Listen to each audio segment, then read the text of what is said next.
Allez, salut à tous et bienvenue sur InfoCatch. On est parti donc pour une nouvelle interview. Aujourd'hui, j'ai l'honneur et le plaisir d'accueillir Adam Clark. Salut à toi. Merci d'avoir accepté cette interview. Est-ce que tu peux te présenter pour les gens qui ne te connaîtraient pas?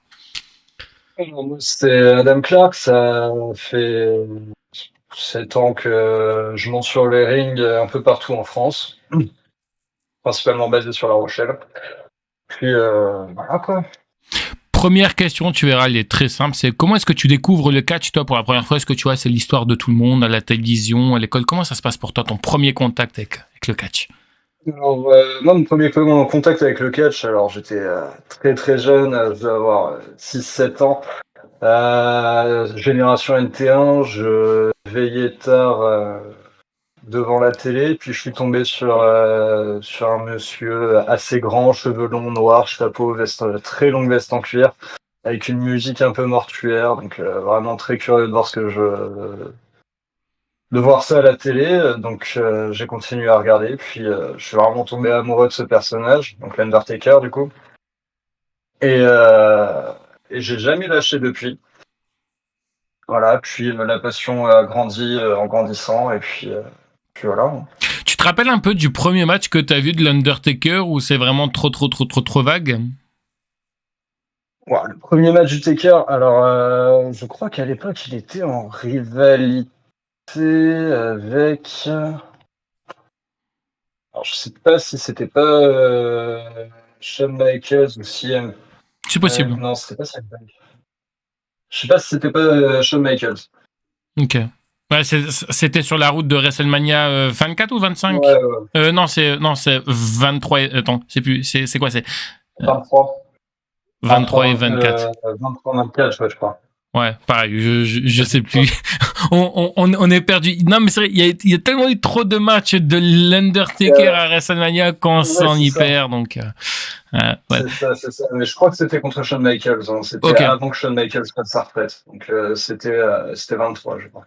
C'est une bonne vieuse année de NT1. Enfin, nous, c'est vrai que, tu vois, aujourd'hui, c'est notre référence à nous, hein, NT1 et tout. C'est ça, tout à fait. Ouais, les gens un peu plus âgés que nous qui ont connu justement les années 80, bah eux, c'était l'Attitude Era, la guerre du lundi, Raw contre Nitro et tout, WWF face à WCW.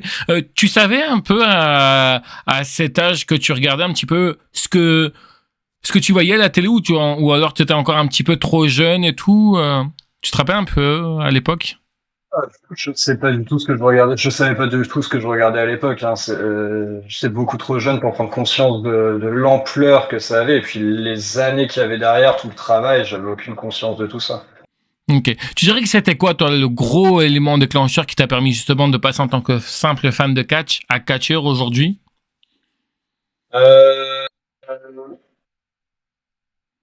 Je pense que c'est à force de regarder, et comme tout jeune à mon âge, je catchais sur des peluches, comme beaucoup d'enfants qui regardaient le catch. Et puis, je pense que Shawn Michaels a fait vraiment, en regardant les matchs de Shawn Michaels, en regardant son parcours, tout ce qu'il avait pu faire dans le passé, c'est vraiment lui qui m'a donné envie de monter sur un ring et de me dire, je vais essayer, je vais faire ce truc-là, c'est des coups. C'est rare en général que ça soit avec des peluches, en général c'est avec nos frères et sœurs, hormis si t'es fils unique, bien entendu, mais... Non, j'ai 2 grandes sœurs, mais c'était mort, pas possible. Je le faisais avec des potes, putain de temps. Désolé pour eux de leur avoir fait subir ça à l'époque. Mais non, mais après on va pas se mentir, je crois qu'on l'a quasiment tous fait, hein. Celui qui me dit ouais je l'ai jamais fait, j'y crois pas du tout. Et pareil, à quel moment tu découvres qu'il y a une école de catch à côté de chez toi? Parce que c'est vrai que, tu vois, en général, on a toujours référence télé. Donc, qui dit à télé dit forcément lointain. Là, en plus, surtout que ça parlait pas français à l'époque, hormis si tu regardais sur NT1. Mais sinon, en général, t'entendais que ça parlait pas du tout français. Tu sentais vraiment que c'était de l'anglais, donc du côté des États-Unis. À quel moment tu t'es rendu compte que tu pouvais faire du catch également si en France?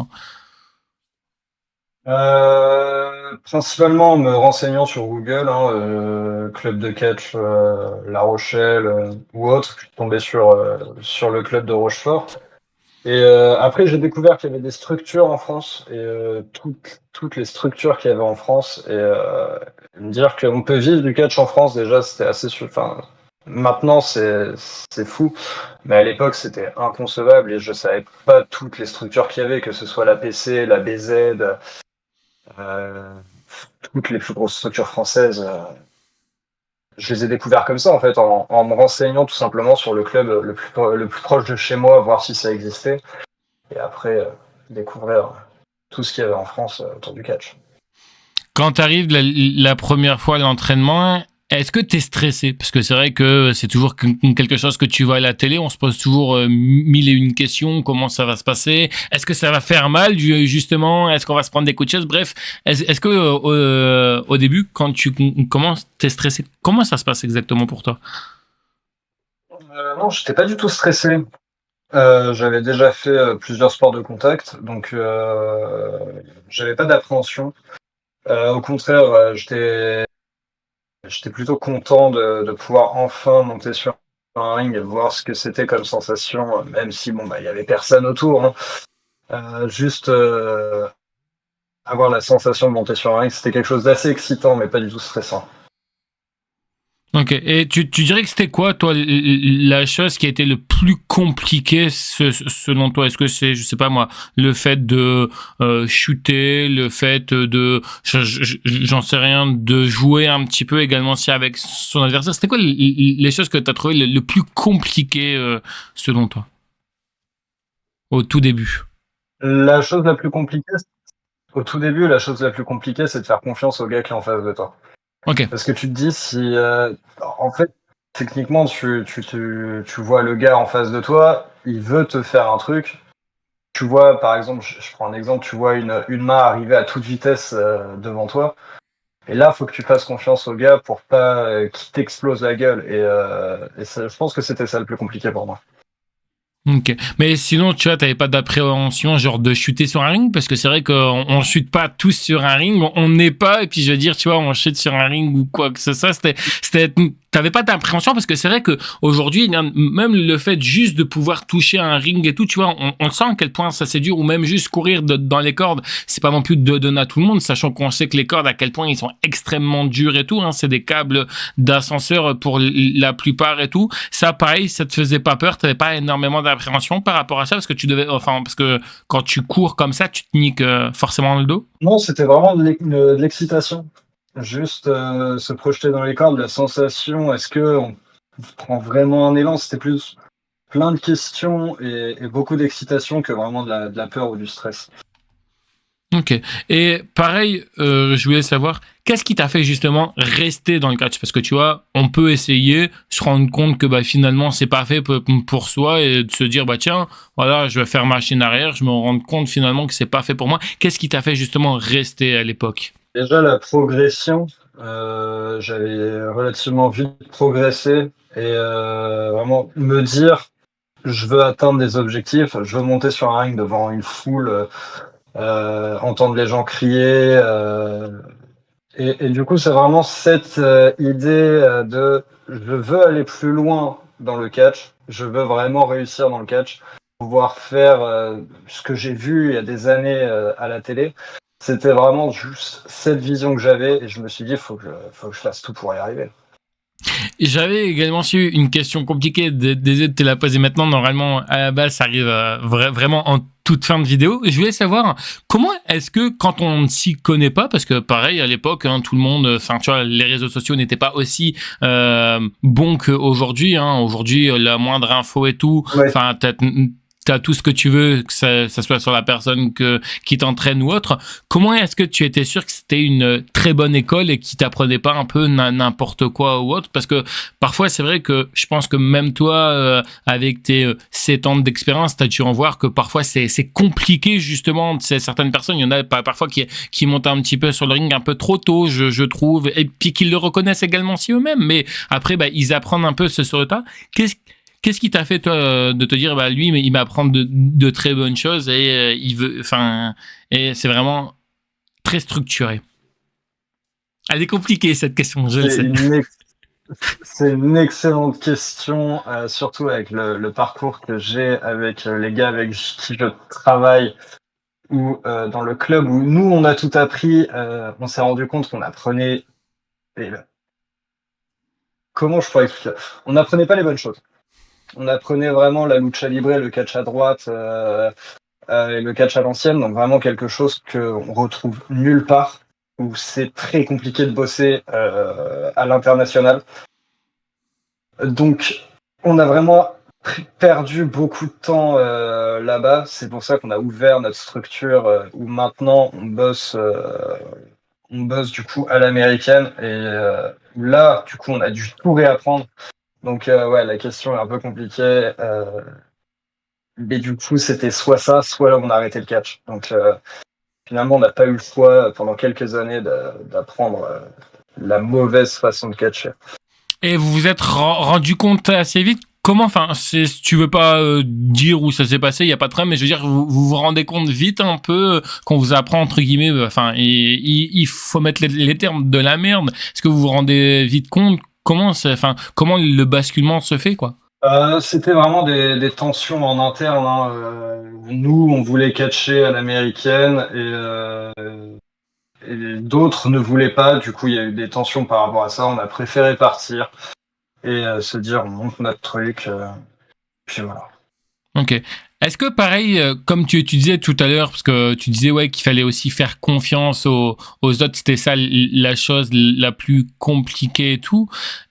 Est-ce que pareil le fait de se créer une gimmick, de te dire voilà moi je veux devenir Adam Clark, je veux devenir j'en sais rien moi Jean-Paul Rousseff, j'en sais rien, enfin peu importe le nom que tu choisis. Est-ce que c'est compliqué justement de se créer un personnage et de l'apporter un petit peu parce que c'est vrai que en général et je pense que tu seras d'accord avec moi, en général les jeunes quand ils arrivent dans le monde du catch, on veut tous être le John Cena de demain. On veut tous être le catcheur que tu as vu. Non, non, mais il faut appeler un chat un chat. Il faut, Ah ouais, faut c'est dire totalement vrai. les C'est totalement termes vrai. telles qu'elles sont. Et c'est vrai que c'est compliqué, tu vois, déjà de redescendre sur Terre par rapport à ça. Et également aussi le fait de se créer sa propre identité. Comment est-ce que toi, tu as fait justement pour créer ce personnage-là? Et si tu as des choses à améliorer ou à modifier selon toi, qu'est-ce que ça serait et pourquoi? Alors, la création de mon personnage, même au bout de 7 ans, il n'est pas du tout abouti. Ok. J'ai ma trame je prends mon côté musicien, je prends mon côté motard, j'y vais à fond là-dedans. Euh, et effectivement, c'est compliqué, surtout quand il y a, comme j'ai dit, Shawn Michaels qui m'a beaucoup inspiré. C'est difficile d'avoir la limite entre je fais des références et je copie totalement. Et pendant plusieurs années, j'ai complètement copié Shawn Michaels. Et après, tu réfléchis, tu te dis, ouais, mais non, bah non, je peux pas le copier en fait. On n'est pas la même personne. Et après, tu dois réfléchir encore comment pignoler ton personnage, comment vraiment apporter au public, enfin être identifiable auprès du public. Quand le public te voit arriver, se dise, ah bah lui, c'est ça. Et ça, c'est le plus compliqué. C'est vraiment le plus compliqué. Le côté personnage et la trame scénaristique qu'on veut donner à son personnage, c'est pour moi la chose la plus compliquée. Et c'est quoi, par exemple, c'est des heures et des heures de réflexion, on se met devant un miroir, on écrit, on regarde des films, on regarde des personnages en particulier, on fait quoi? On fait des réunions, on se prend tête à tête avec son coach pour créer les personnages. Comment est-ce que toi, t'as fait ce que tu parlais un peu de musique de motard, toi, ton personnage, il a inspiré dans ça, mais est-ce que tu voulais tout de suite au début partir dans ça? Ou est-ce que tu avais, genre, par exemple, d'autres idées de base? Alors, initialement, je voulais vraiment partir là-dedans directement. C'est deux choses de ma vie. Avec le catch, la musique et la moto, c'est les trois choses qui font de moi ce que je suis aujourd'hui. Je voulais vraiment m'inspirer de ça dès le début, de toute façon. Donc, je voulais vraiment partir sur le délire rocker, biker. Donc, je me suis dit, il faut que je parte là-dessus. Après, c'est des discussions avec mes entraîneurs ou avec des amis. Est-ce que ça passe? Est-ce que ça c'est bien? Est-ce que plein de questions, être devant le miroir, hein, tout simplement, essayer de changer sa voix, travailler un peu son jeu de regard. C'est beaucoup de travail. Ouais. Non, mais c'est vrai que en fait, en gros, on se rend pas compte comme ça quand on parle et tout, parce que en général, c'est toujours ce que je dis.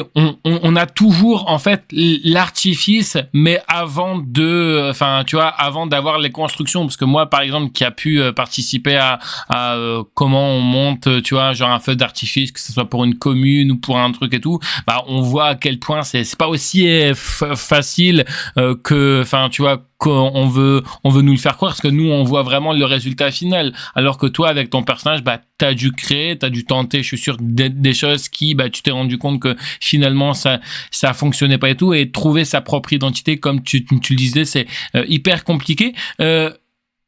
Je voudrais, si tu veux bien, qu'on parle un petit peu de la réaction de ta famille quand tu leur as annoncé que tu voulais te lancer dans le catch. Est-ce qu'ils t'ont suivi là-dedans? Est-ce que c'était compliqué pour certains? Est-ce qu'ils y connaissaient un petit peu quelque chose au monde du catch ou pas du tout? Parce que tout à l'heure, on parlait un petit peu des années 80 avec l'attitude era, la guerre WCW et WWF. Est-ce qu'ils avaient une référence au niveau du catch ou vraiment pas du tout?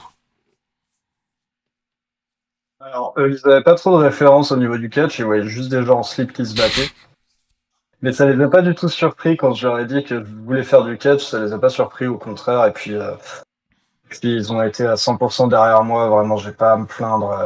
Ma mère, c'est celle qui me soutient le plus, c'est ma famille numéro 1, et franchement, à aucun moment j'ai eu peur de leur en parler, à aucun moment ils ont eu peur pour moi. Juste ma mère m'a dit si tu te blesses, tu te démerdes. Mais sinon, non, j'ai eu aucune appréhension de la part de ma famille. Au contraire, ça les surprenait pas du tout. Au contraire, ils étaient contents que je puisse en faire. Et ça va, je veux dire, c'était pas un peu insupportable, enfin, non, pas insupportable, insurmontable, pardon, le type de vidéo que tu peux lui montrer, genre par exemple de tes matchs et tout, parce que c'est jamais agréable pour une mère de voir son enfant se faire péter la gueule ou autre. Comment est-ce qu'elle a réagi quand elle a vu certains de tes matchs ou autres? Oh, bah, ça l'a fait rire. C'est pas Ok. compliqué, ça l'a fait rire. Et puis, j'ai la chance qu'elle vienne, la plupart de mes shows, elles soient dans le public, donc elle le voit directement, et puis en live. Puis ça l'a fait rire, tout simplement. C'est original que ça va faire rire, parce que tu vois, en général, les mamans, elles sont très inquiètes.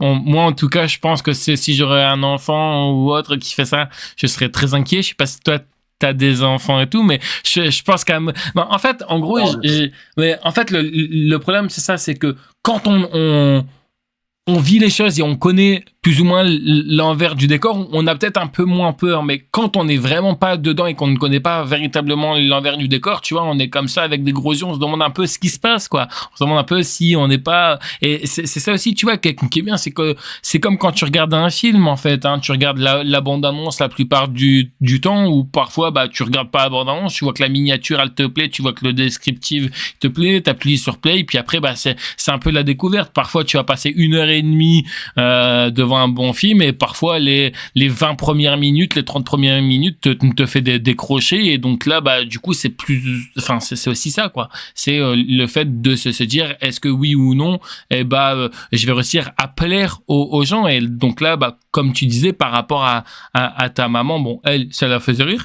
c'est surprenant. Je te cache pas que c'est surprenant, parce que je sais qu'il y a plein de monde ici qui sont venus et qui me disaient, bah, oula, quand je montrais ça, surtout à ma mère, bah, elle était un peu plus paniquée, parce que, bah, de voir son enfant se faire péter la gueule, c'est jamais agréable. Je voulais un petit peu également, parce que, comme je t'ai dit en off, hein, on est là aussi pour revenir un petit peu à tes débuts. Est-ce qu'on peut parler un petit peu également de ta première fois sur un ring? Est-ce que t'es quelqu'un de extrêmement stressé et tout? Parce que c'est vrai que c'est peut-être pas forcément évident de catcher, tu vois, devant une foule et tout, parce que je crois que, si je me trompe pas, je crois qu'en général, vous faites un peu des matchs, on va dire, genre je vais appeler ça d'exposition, c'est un bien grand mot, mais tu vois, enfin des matchs entre vous pour vous habituer un petit peu, je pense, et puis après en général tout dépend après aussi avec le nombre d'entraînements que tu as eu et autres au fur et à mesure, tu vois, enfin tu te crées une rivalité, tu crées quelque chose. Est-ce que c'est compliqué justement de pouvoir par exemple, tu vois, enfin catcher devant du public, avoir les regards braqués sur soi, parce que parfois t'en as qui sont timides et qui vont dire tu vois, ils pourront pas, tu vois. Moi je sais qu'au tout début, par exemple, tu vois, sur ma chaîne YouTube, juste le fait de mettre ma caméra, tu vois, enfin je pouvais pas, j'avais une goutte dans le dos et tout. Comment ça se passe pour toi? Pour moi, c'est toujours la même chose. Ça fait 7 ans et pourtant, on change pas les bonnes habitudes. Je stresse énormément. Ok. Je suis vraiment pas bien, vraiment. Euh, du matin où je sais que je vais catcher le soir jusqu'au soir, hein, et puis après, donc je me mets le stress, je me mets la pression parce que je suis quelqu'un, surtout quand j'aime ce que je fais, je suis quelqu'un qui veut que ça soit parfait en fait. Je suis un peu perfectionniste dans mon travail et j'ai toujours ce stress, cette pression, non pas que le public ne réagisse pas, mais de ne pas pouvoir leur offrir ce que j'aimerais leur offrir. Ok. Au final, ça se passe toujours très bien, mais toujours la même chose, hein, beaucoup de stress, même après 7 ans, Mais ça change pourquoi pas. te mettre autant de pression? C'est ça que j'aimerais bien comprendre. Pourquoi? Parce que t'es quelqu'un qui est un éternel instinctif faisant. Tu veux que tout soit toujours bien parfait, tout. Pourquoi se mettre autant de stress comme ça? Pour l'envie de bien faire, tout simplement. Ok, Je suis jamais satisfait de mes matchs. Je me dis toujours que je peux m'améliorer. On m'a engueulé plusieurs fois à me dire ne regarde pas ce que tu as raté, regarde ce que tu as réussi, parce que ce que tu as raté, c'est 1% de ton match, même pas. Le reste, c'était génial. Et vraiment, je veux vraiment que ce soit parfait. Puis vraiment, la pression, on est dans les vestiaires, on entend les gens gueuler, on se dit ah putain, mais il y a combien de personnes, on sait pas combien il y a de personnes derrière le rideau. Et quand on passe devant le rideau, c'est vraiment la douche froide. Tu vois tout le monde là. Bon, maintenant, va falloir faire les choses bien, va falloir les faire gueuler, c'est du travail et vraiment la pression de bien faire les choses. ok. Et donc du coup, est-ce que tu penses être satisfait à la fin de cette interview? Est-ce que par exemple tu la regarderas? Est-ce que tu te dis putain là j'ai bien fait les choses ou pas du tout? Après si tu me dis non, il y a pas de problème. Hein, mais est-ce que là aussi le fait de faire une interview, même si on est entre nous et tout, est-ce que t'es quand même stressé ou pas du tout? Je dirais pas que je suis stressé parce que techniquement, c'est répondre à des questions et répondre surtout avec le cœur. En fait, juste parler de ma passion et de ce que j'ai pu accomplir, c'est quelque chose que je fais avec grand plaisir. Après, oui, je la regarderai et puis il y a possibilité que je me foute un peu des réponses que j'ai dit et que j'ai dit, mais ça va Qu'est-ce pas. que j'ai raconté là? Oui, non, Ouais. mais après, comme je dis à moi ici, vous êtes libre de dire ce que vous voulez. Puis après, tu vois, pareil, t'es un peu comme à la maison ici, parce que on dit aussi aux gens, bon, c'est vrai, excusez-moi, on a attendu un peu longtemps avant de le dire. C'est pas la première fois que tu viens, t'étais déjà venu sur ma première chaîne et tout. Oui. Malheureusement, comme l'interview, enfin, comme la chaîne elle a sauté, enfin, tu faisais partie des personnes à qui j'avais bien aimé et qu'on avait passé un bon moment, donc je me suis dit tiens allez, pourquoi pas le recontacter. Puis en plus depuis la première interview aujourd'hui, il y a dû se passer pas mal de choses, donc c'est pour ça qu'on en refait une deuxième. Pareil, je voulais savoir, au niveau de ton personnage, est-ce que toi t'es plutôt un personnage heal, un personnage face, ou les deux peuvent te convenir, ou alors est-ce que t'as une préférence en particulier? Alors, je peux faire les 2. Ça m'est déjà arrivé de faire le heal, même si je préfère beaucoup plus faire le face parce que, on m'a toujours dit que j'avais une tête de gentil et que je suis tout le temps en train de sourire sur un ring. Je suis tellement heureux de faire ce que je fais que, j'ai forcément le sourire aux lèvres et ça m'est arrivé de faire le heal et du coup là, vraiment la personne arrogante, c'était très drôle à faire, mais je préfère vraiment faire le face que le heal. Je me sens plus à l'aise en tant que face qu'en tant que heal. Et pourtant, on sait que c'est compliqué d'être face plutôt que heal. Hein. En général, de se faire Ouais. acclamer plutôt que se faire huer, c'est complètement Ah, c'est plus différent. simple de se faire. Ouais. qu'est-ce que Ah, tu c'est plus aimes simple de faire du TT que de se faire aimer. Ouais, mais justement, qu'est-ce que tu aimes en tant que face? La réaction du public, c'est surtout en fait le public. À chaque quand on fait une belle action et qu'on entend le public gueuler, c'est plus simple en tant que face de savoir si on fait un bon boulot. C'est plus simple de savoir si on fait du bon boulot en tant que face quand on entend le public gueuler sur une bonne prise ou quoi. Que un bon heal se fait huer, même quand il fait une bonne prise, le public huffe et va pas se dire oh, putain c'est trop stylé, je veux faire pareil. Donc je trouve ça juste plus facile à faire. C'est Enfin, pour je trouve que être face c'est plus facile. tu dirais que c'est aussi pour l'ego ou pas du tout? Il y a un peu de ça aussi. Il y a un peu de ça aussi. Non, mais au moins, c'est bien, tu vois. On l'assume, c'est important. Je trouve que c'est ça aussi qui est cool de pouvoir aussi de dire parfois, tu vois, c'est ça aussi qui est bien. Mais c'est vrai que moi, personnellement, tu vois, avec ton personnage de motard, tu vois, je me serais dit, putain, en fait, ce mec, il est heal. Honnêtement, moi, je pensais que t'étais heal, tu vois. Je sais pas, c'est vrai que t'as une tête de gentil, comme on dit et tout, mais je sais pas, tu vois, t'as le fait qu'il y a le blouson noir à côté de toi, le fait que t'as les longs cheveux et tout, moi, je me suis dit, ce mec, il faut qu'il soit heal. En tout cas, pour moi, personnellement, j'aurais été promoteur. Après, je t'ai pas encore vu, hein, catcher en vrai, avoir eu le temps de voir un peu certains de tes matchs et tout, ou alors ça remonte beaucoup à trop long et tout, mais en tout cas, moi, je me dis, moi, Ouais. quand je te vois là, comme ça, je me suis dit, ce mec, en fait, en gros, on dirait un peu, tu vois, justement, tu vois, tu parlais de motards, mais tu vois, pour moi, des bikers, et pour moi, des bikers, donc, dans le monde du catch, moi, je vois ça heal, en fait, tu vois, je vois tellement ça heal, et toi, le fait que tu dis que c'est face, bon, c'est bien, y a pas de problème, mais du coup, ça veut dire que tu apportes une autre image, et qu'il faut pas, comme dirait une certaine voix, je pense que certains auront la référence, mais il faut se méfier des apparences. Et du coup, là, bah, toi, tu vois, l'apparence que moi, en tout cas, j'ai envers toi, c'est une personne heal. Et vu que toi, tu me décris que t'es une personne face, c'est pas de problème. Tu me décris une personne face. Je suis le seul à te dire que que tu irais bien heal ou il y en a plein d'autres qui te l'ont dit. Non, on me l'a dit plusieurs fois. On m'a dit que je fonctionnerais bien en heal, et ce qui apparemment est le cas. Mais je fonctionne bien en face aussi, donc vraiment je peux faire les deux, il n'y a pas de souci.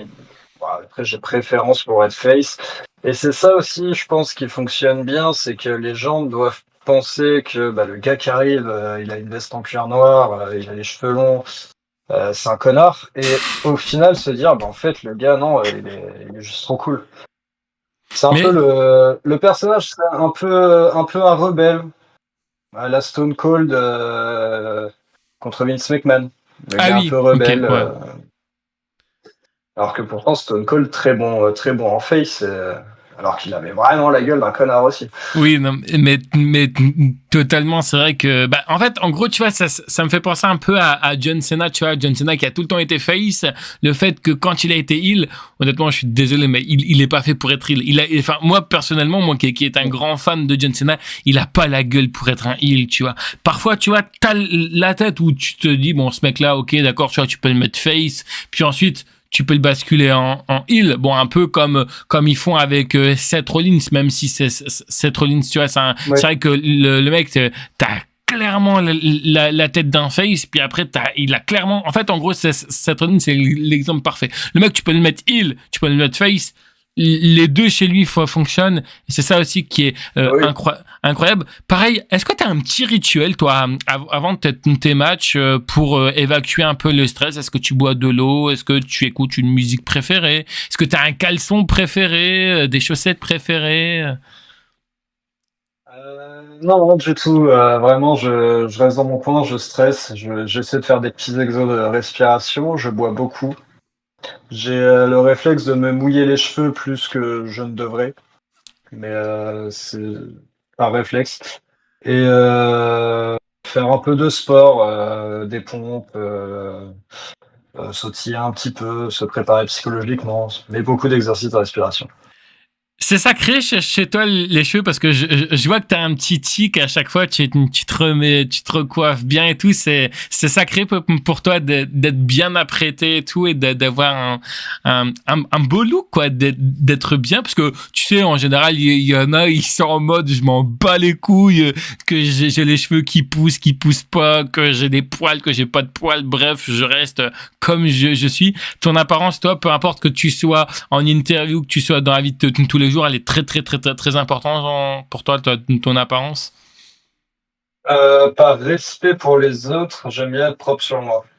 Je prends vraiment ça comme une marque de respect envers les gens que je côtoie. Parce que c'est toujours plus agréable de voir quelqu'un en face qui soit bien apprêté, qui soit bien coiffé, que quelqu'un qui s'en batte les couilles.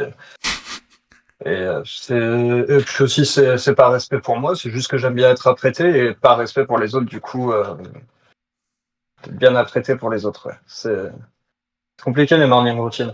Non, non, mais il y a pas de problème et tout, mais tu vois, regarde, en fait, en gros, je crois que Mais non, mais dans l'interview, non, mais je suis sûr, il y en a plein. On va essayer mais... de compter le nombre de fois où tu te refais les cheveux, il y a pas de problème.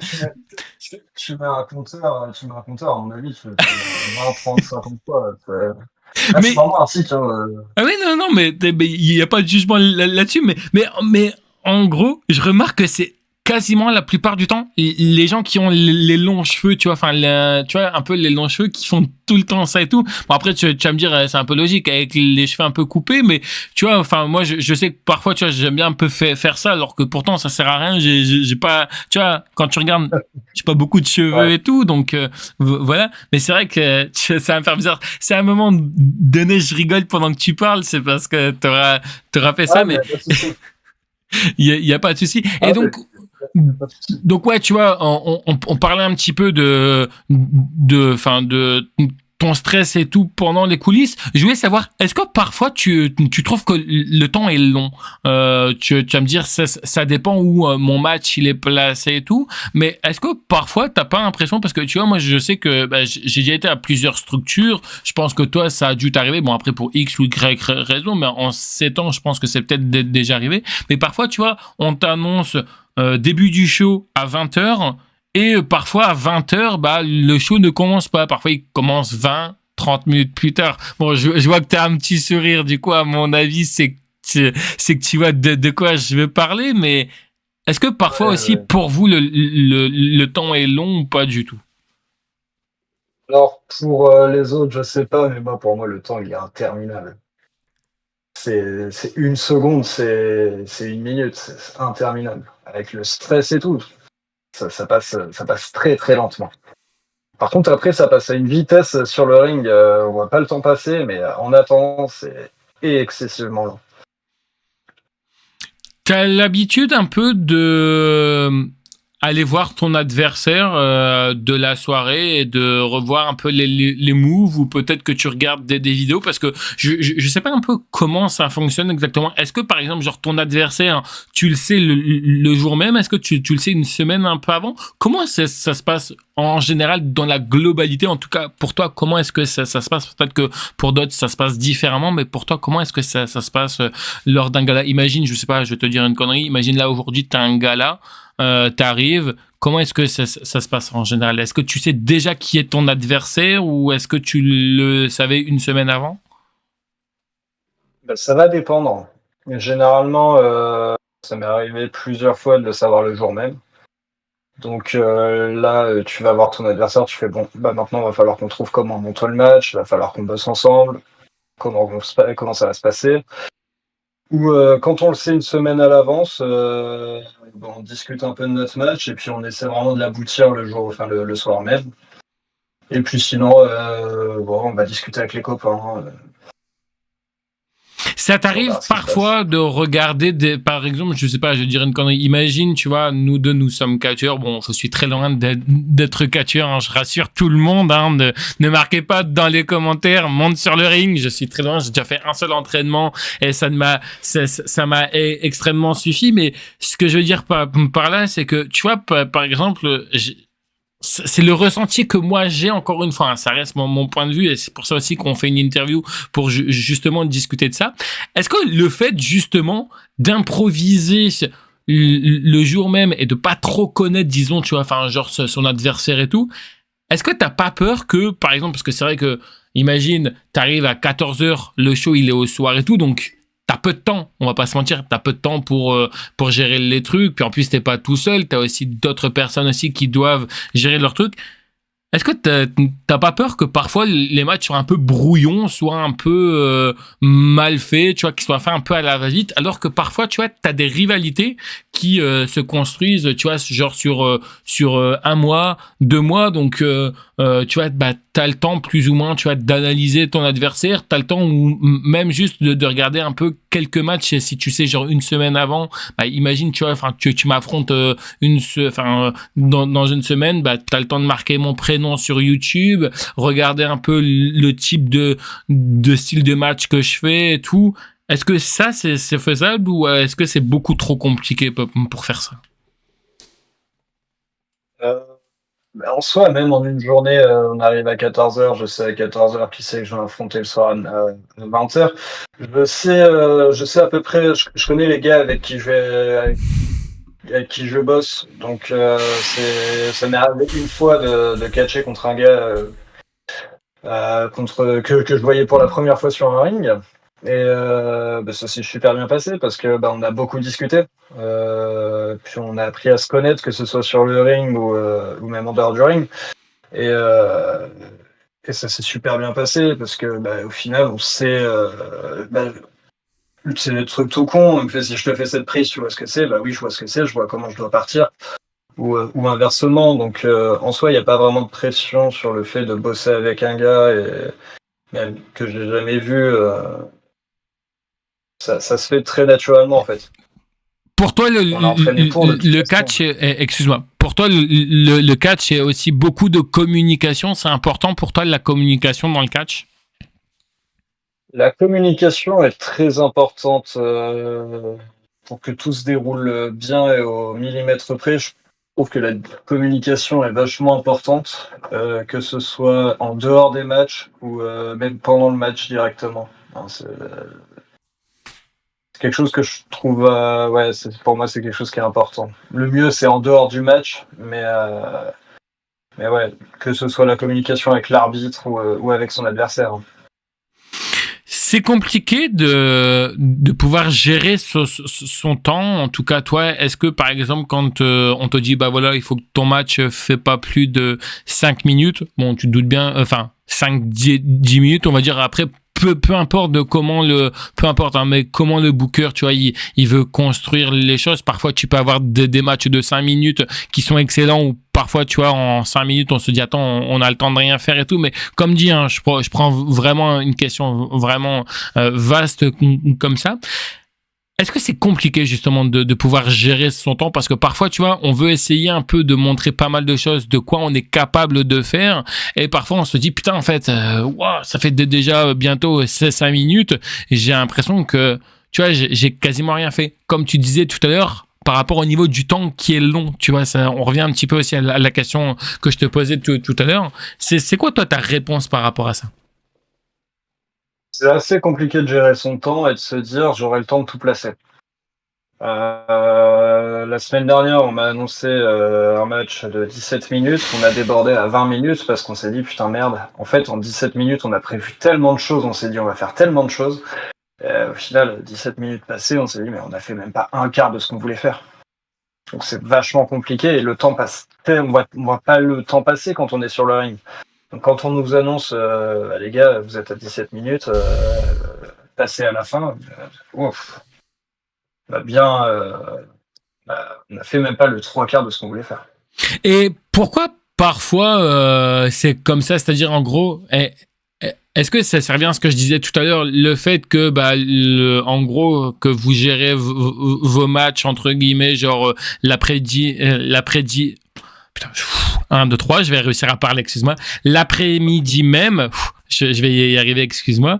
Est-ce que parfois c'est ça un peu qui fait que les matchs soient un peu trop longs et que vous n'avez pas le temps un peu de placer ce que vous auriez aimé placer? qu'est-ce qui fait que parfois ça déborde ou que vous n'avez pas forcément assez le temps? C'est quoi? Ça peut être aussi un peu les imprévus qu'il y a eu avant. C'est quoi qui fait? C'est un peu de tout, tu dirais? Je pense que c'est surtout le temps de jouer avec le public, de vraiment se dire, vas-y, il faut qu'on fasse monter le public avant de faire ça. Et du coup, on perd forcément du temps sur les prises qu'on avait prévues. C'est prendre le temps aussi sur un tombé ou sur une prise de soumission, prendre le temps de respirer, prendre le temps de bien vendre les prises. Je pense que c'est une accumulation de tout ça qui fait que, au final, sur tous les spots, on n'a pas le temps de tout placer. Et pareil, c'est 17 minutes, je reprends ton exemple, c'est 17 minutes dès ton entrée ou c'est 17 minutes une fois que la cloche a sonné? 17 minutes dès l'entrée, donc ouais, en plus on compte une minute d'entrée à peu près, Ok. donc ça passe vite. Ok, ok. Parce que moi, en fait, en gros, j'ai toujours, tu vois, moi, je me dis, bon, tu vois, ton entrée, par exemple, je vais prendre un exemple tout con, tu vois, genre l'entrée de WrestleMania, tu vois comment elle est la rampe, tu vois, elle est extrêmement grande et tout. Donc, t'imagines, en fait, moi, je pensais tout le temps, en fait, qui comptait, en fait, au moment où la cloche, elle sonne. Et puis, tu vois, c'est à ce moment-là. Moi, je savais pas, en fait, en gros, qui comptait également aussi que l'entrée, tu vois, que l'entrée était inclus. Moi, je pensais que ça, en fait, en gros, c'était hors compétition, hors cadre et tout. Hormis si t'as quelque chose qui se passe, genre, par exemple, un segment ou autre, tu vois, ce qu'on peut comprendre. Mais honnêtement, moi, je pensais vraiment que l'entrée, en fait, ne comptait pas. Si tu me dis que l'entrée compte, bah, il y a pas de problème. Mais c'est pour ça aussi, il faut avoir, en fait, en gros, il faut vraiment rentrer très vite et avoir l'entrée la plus neutre possible ou la plus heal possible, soit de se faire huer à mort, soit de se faire réclamer. Et ça aussi, comme tu disais tout à l'heure, ça aussi, ça doit être extrêmement compliqué de gérer ça, de se dire attends, là ok, je me fais acclamer, mais il faut aussi que ça se dépêche parce que peu importe où tu es situé, si tu es situé dans l'opener, faut pas non plus prendre trop de temps parce qu'après ça décale tout. Je pense, tu m'arrêtes si je me trompe, mais je pense que vous avez un peu plus de temps si c'est le main event. Non, en général, on vous donne un peu carte blanche quand c'est le main event au niveau du temps ou pas du tout?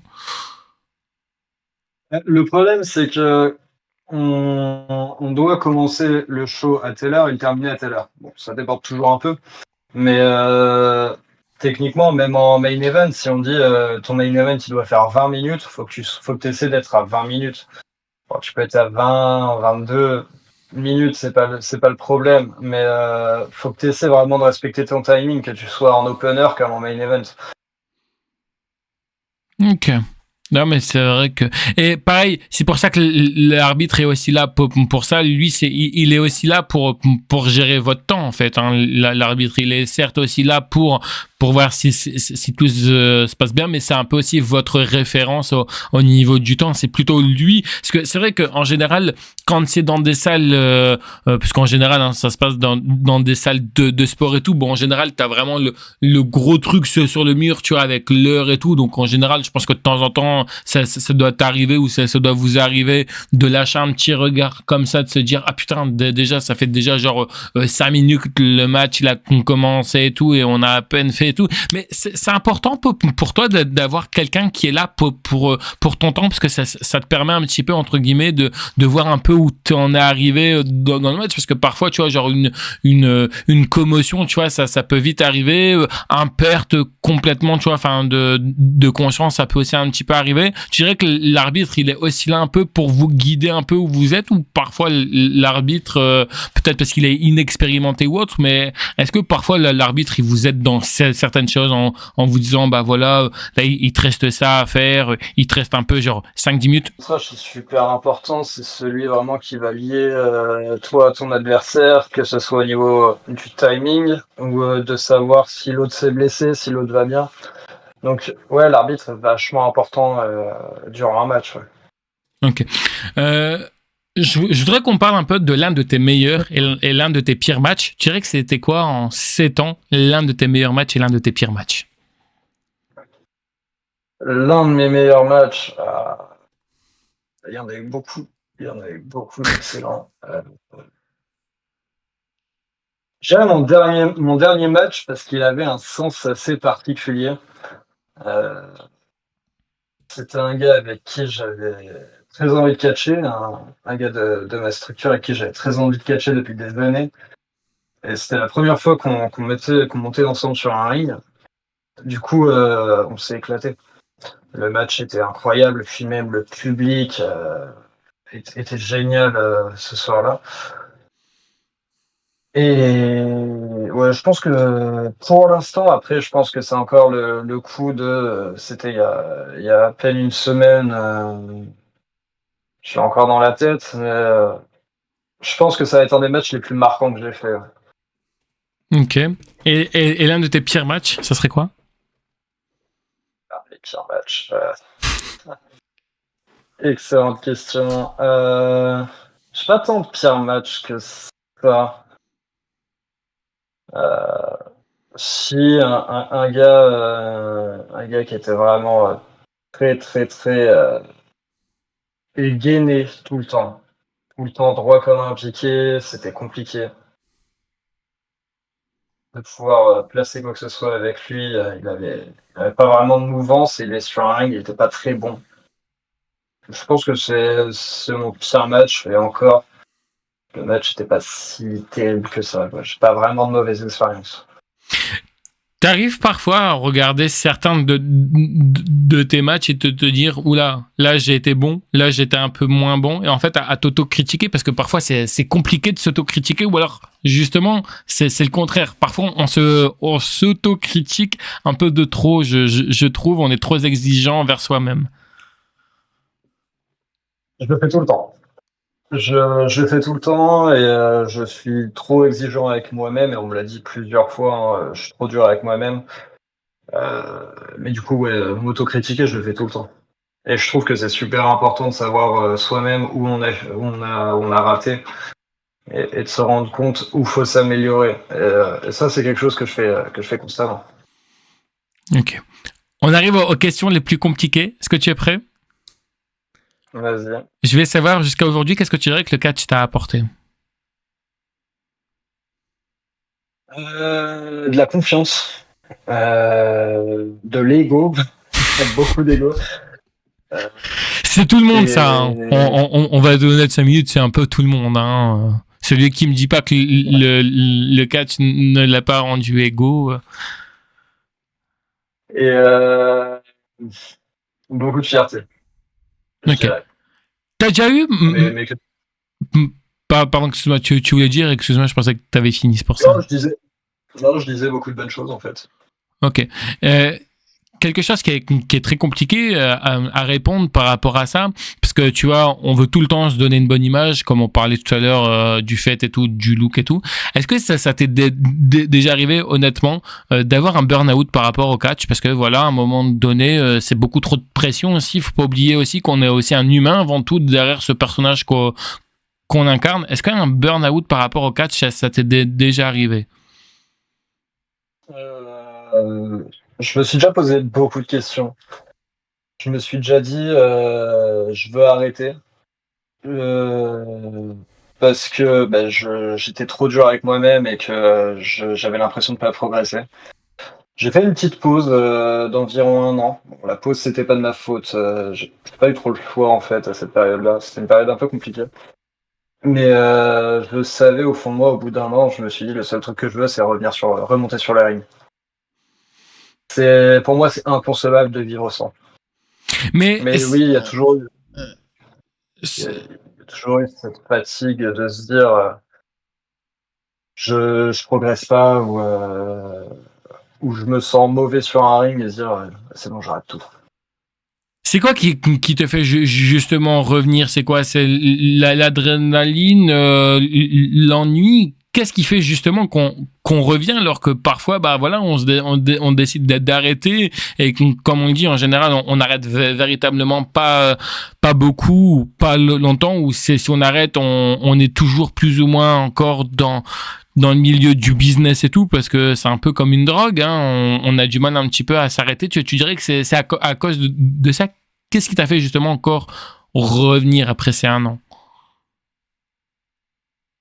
Déjà, le fait de me dire je peux y retourner, c'était. C'était une période assez compliquée dans ma vie où j'ai pas pu monter sur un ring, et c'était pas de ma faute, contre mon gré. Et j'avais eu déjà ce manque, que ce soit juste voir mes amis avec qui je partagerais le ring, parce que c'est plus que des amis, c'est une famille. Euh, entendre le public, entendre sa musique d'entrée, et se dire ah, putain, c'est maintenant, c'est à moi d'y aller. Le côté sportif aussi, vraiment tout ce qui est préparation, entraînement et tout. Et puis même ce qu'il y a autour des shows, on est entre amis. Il y a toute cette ambiance de show qui manque beaucoup, quoi. C'est quoi le meilleur conseil qu'on ait pu te donner? Le meilleur conseil qu'on ait pu me donner, te prends pas la tête. Ok.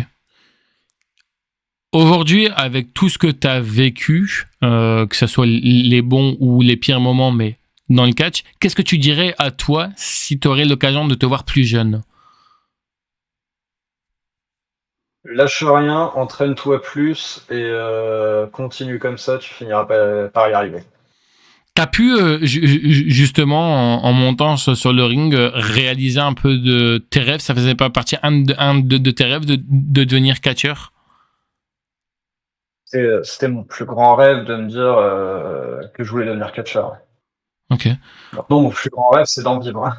Oui, C'est ça effectivement, c'est un autre chapitre et je pense qu'on en est tous à ce niveau-là. Et pareil, je voulais également aussi savoir, est-ce que c'est compliqué d'être catcheur, tu dirais, par rapport à différents sacrifices, que ça soit le fait, je sais pas si t'es en couple ou pas, personnellement, ça me regarde pas, si tu veux le dire, il y a pas de problème, si tu veux pas le dire, il y a également aussi pas de souci, mais ce que je veux dire par là, c'est que tu vois, j'ai un peu l'impression que parfois, tu vois, c'est peut-être un bien grand mot, ce que je veux dire, mais tu vois, j'ai l'impression que les catcheurs sont un peu comme des légionnaires. C'est-à-dire que parfois, tu vois, les légionnaires, ils vont en mission.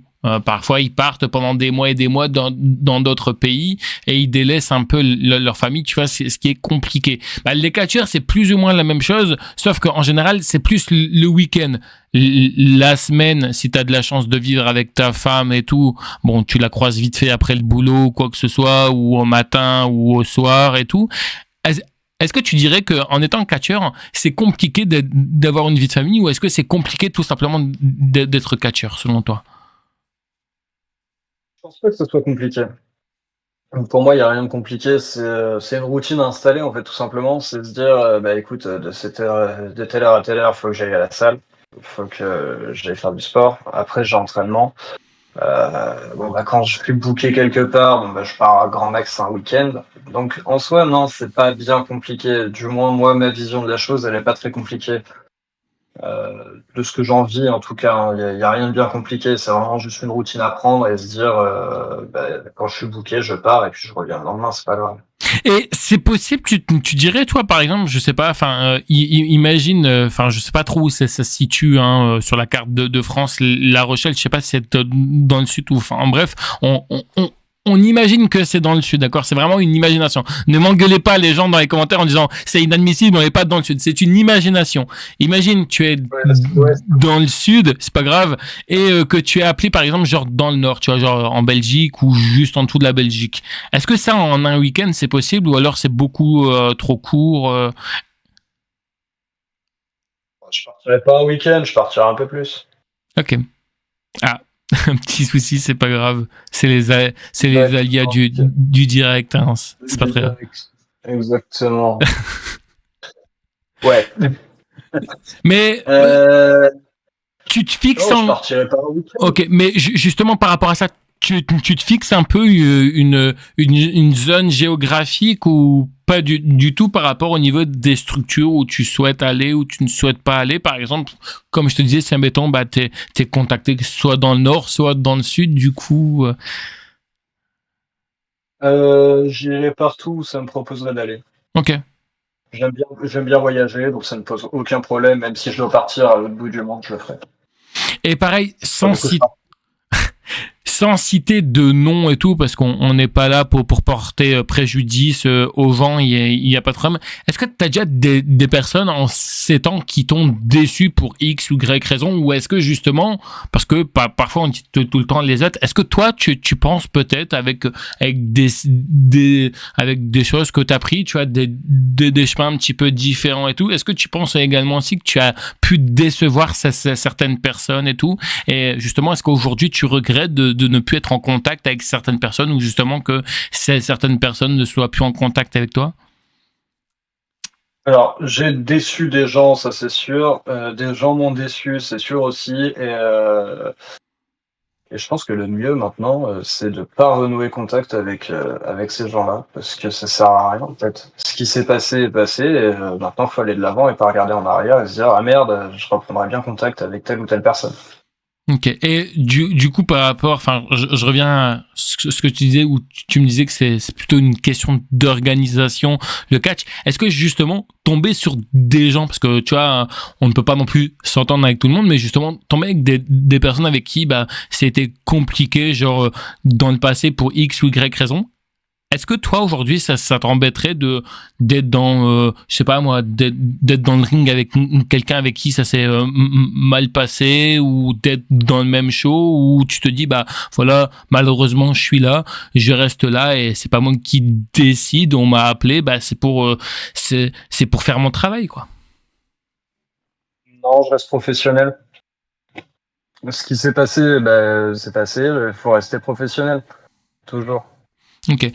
Donc même si la personne, je l'aime pas, ben, j'irai dans mon coin, il ira dans le sien et puis Comme on dit, on ne peut pas aimer tout le monde, sinon ça serait beaucoup trop facile. T'imagines si t'aimerais exactement. tout le monde, il y a certaines têtes de cons qu'on croise dans notre vie qu'on n'aimerait pas être amis avec eux. Exactement. Donc, bref, Tout à là, fait.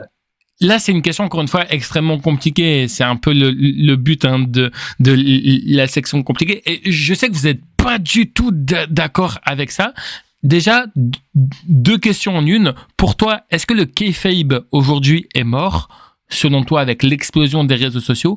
Et la deuxième question, c'est après tes matchs à la table de merchandising, est-ce qu'il faut plutôt rester heel? Est-ce qu'il faut plutôt rester face? Ou est-ce qu'il faut être un autre un peu comme tu l'es là, selon toi? Compliqué cette question. Je pense que le kayfabe a pris un bon gros coup dans la gueule depuis que la WWE a sorti Unreal, ou tout ça, ou même déjà depuis bien avant, hein, je pense que le kayfabe a pris un bon gros coup. Et, et même sur les stands de merchandising, je pense qu'il faut rester sur son personnage parce que le show se termine à partir du moment où tu sors de l'arène. Et je pense que c'est important de garder l'expérience, de rester dans ton personnage, que ce soit au stand de merch, même après le show, rester dans son personnage parce que le public, pour lui, ça fait partie de l'expérience et faut garder cette expérience la plus complète possible. Ok.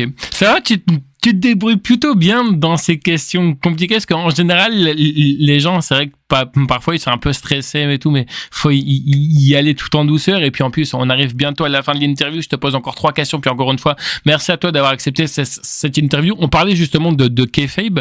Aujourd'hui, le fait que tu connais l'envers du décor, est-ce que tu regardes toujours, alors peut-être pas la WWE, parce que c'est vrai que c'est un peu un produit où ça fait chier beaucoup de monde, mais est-ce que tu regardes encore un peu du catch, ou est-ce que c'est un peu plus compliqué maintenant que tu connais un petit peu de ce qui se passe? Comment est-ce que tu le regardes et que tu le vis aujourd'hui maintenant, le catch, le fait que, bah, comme je disais, tu connais un peu l'envers du décor? Quand je regarde un show, que ce soit WWE, AEW ou même show indépendant, je regarde de la même manière, avec les mêmes yeux que je regardais quand j'étais gosse et que j'avais aucune connaissance de ce qui se passait derrière. Pourtant, je sais pertinemment enfin, je connais l'envers du décor, mais je le regarde avec le même regard que j'ai, qui m'a poussé à faire du catch. Et ce qui me donne encore envie d'en faire encore pendant des années. Ok, c'est une très très très très très très bonne question, tu vois. Non mais honnêtement, je m'attendais pas à ça, et honnêtement, bravo. On arrive à la question la plus compliquée de l'interview. Je sais plus si tu te rappelles, à l'époque, je te proposais une baguette magique et tu avais l'opportunité de faire apparaître 3 catcheurs de ton choix que tu souhaiterais affronter. Qui ça serait pour toi et pourquoi? John Moxley, Ok. parce que je trouve ce gars mais tellement taré, et puis j'adore. J'adore. De l'AEW ou de la WWE, tu le préfères? AEW, AEW? Ok. clairement. Ah oui, oui, non, mais ce mec est taré, quoi. Ok. J'adore ce type. Euh, ensuite, putain, Shawn Michaels, sans hésiter. Ok. Puis en troisième, wow, je dirais Seth Rollins. Pour des raisons particulières? Parce que ce gars a un talent in-ring de fou et je pense qu'aujourd'hui, c'est l'un des plus grands catcheurs qu'il y ait, Au en tout 21e cas siècle. dans le grand public. En tout cas, grand public. Ok. Et pareil, je vais compliquer la question si tu veux bien. Si t'étais justement en face de toi, si tu avais la possibilité de te dédoubler, mais que tu sois en heel ou que tu sois en face, comment est-ce que tu gérerais le match? Est-ce que tu aurais une idée pour te battre toi-même ou est-ce que ça serait très compliqué, tu dirais? Je pense que je laisserai les choses se faire comme elles doivent se faire. Ok. Je laisserai le truc aller. Je ne pourrais pas forcément de technique. T'irais Genre juste improviser. ouais. T'irais dîner ou boire un verre avec un de tes personnages, qui soit heel ou face? Ouais, ça peut être très marrant. Ça Ça peut peut- être une très bonne soirée. C'est vrai? Ah oui, ça peut être très drôle. Ok. Les deux ou un en particulier? Ah, les deux. Les deux, à ce point-là? Ouais. Ok. Non, mais pas de problème. Et la dernière question que je voulais te poser, est-ce que tu as une anecdote sur un show qui s'est passé, que ça peut être quelque chose de drôle, de pas drôle, mais un événement qui s'est passé que tu souhaites un peu nous partager et tout. Après, si t'en as pas, c'est pas grave, hein, on peut s'arrêter là. Je me rappelle d'une anecdote quand j'étais heal, quand j'avais un personnage heal et très arrogant, hein, très sûr de soi. Euh, Très dragueur aussi, très lourd. Je me rappelle avoir fait tout le tour du public et avoir essayé d'avoir le numéro de toutes les personnes âgées qui étaient autour de moi. C'était un moment très très drôle. Pourquoi? Parce Et que le t'aimes les public était à cougars? fond dedans. Non, parce que je me voyais mal aller voir une fille d'à peu près à mon âge. Ce serait passé un peu plus sérieux et je pense que ce serait moins bien passé aux yeux du public. Et là, du Euh, coup, les petites grand-mères. Juste petite parenthèse par rapport à ça. On est d'accord qu'aujourd'hui, aborder une fille, peu importe de comment tu l'abordes, c'est extrêmement compliqué. On doit prendre des pincettes aujourd'hui. Le moindre truc que tu vas dire, la moindre remarque que tu vas faire et tout, on doit faire extrêmement attention aujourd'hui quand on a un garçon, parce que ça peut être extrêmement mal interprété, surtout en plus aujourd'hui dans le domaine du catch et tout. On sait qu'il y a eu, on va pas trop rentrer dans les détails, mais on sait qu'il y a eu des histoires un peu compliquées avec certains catcheurs et catcheuse. Tu fais très attention, toi, quand tu abordes une fille, que ce soit genre dans le vestiaire ou dans la vie de tous les jours, tu te dis, bah tant pis, moi, enfin après, je te dis pas non plus d'aborder cette personne-là comme un bourrin, mais je veux dire, parfois, tu vois, un peu de, disons, un peu des petites blagues à la con, tu vas être un peu le mec un peu lourd, mais pas méchant. Je reste toujours très respectueux. Puis, si c'est non, c'est non. Si c'est oui, tant mieux. Mais toujours très respectueux. Puis laisser le feeling se faire. Bon, maintenant, je peux pas le faire parce que je pense qu'il y en a une qui serait pas très contente, mais sinon, laisser le feeling se faire. Du coup, j'ai compris, ça veut dire que t'es en couple. Et juste petite parenthèse par rapport à ça, je voulais savoir, est-ce que tu dirais, est-ce que ça revient un petit peu à la question de tout à l'heure, et ce sera vraiment ma toute dernière question, c'est aussi pour ça tout à l'heure que je t'ai posé si t'étais en couple ou pas. Est-ce que tu dirais que c'est aussi compliqué d'être en couple avec une catcheuse parce que bah parfois un peut lutter un week-end, l'autre ne lutte pas, ou parfois un va se retrouver à gauche et l'autre va se retrouver à droite. Tu dirais que c'est juste une question d'organisation et de discussion, selon toi? Alors là, je pourrais pas du tout te dire. Je n'ai jamais fréquenté de catcheuse. Ok. Donc, je sais pas du tout comment ça peut se passer, mais à mon avis, oui, il doit y avoir beaucoup de communication et faut trouver le juste équilibre entre sa vie de famille et sa vie de catcheur. Effectivement. Eh ben, ça sera le mot de la fin. Mister Adam Clark, je vous remercie beaucoup pour cette longue et belle interview. Je vais te laisser la conclure avec ce que tu veux. Merci à toi. Promo, réseaux sociaux, où on peut te retrouver prochainement. Puis encore une fois, merci à toi pour cette interview. Merci à toi de m'avoir invité. Puis c'était un plaisir d'en avoir fait une deuxième avec toi. Pas de problème. N'hésitez pas à suivre le Catch West Alliance sur les réseaux sociaux, la Generation Wrestling et le Catch Club Cognacé qui font un boulot monstre. Et restez fans de catch. Puis à bientôt. Et puis voilà. C'est vrai qu'on ne sait jamais véritablement conclure. Allez, moi je vous dis à bientôt. Salut tout le monde. Ciao, ciao.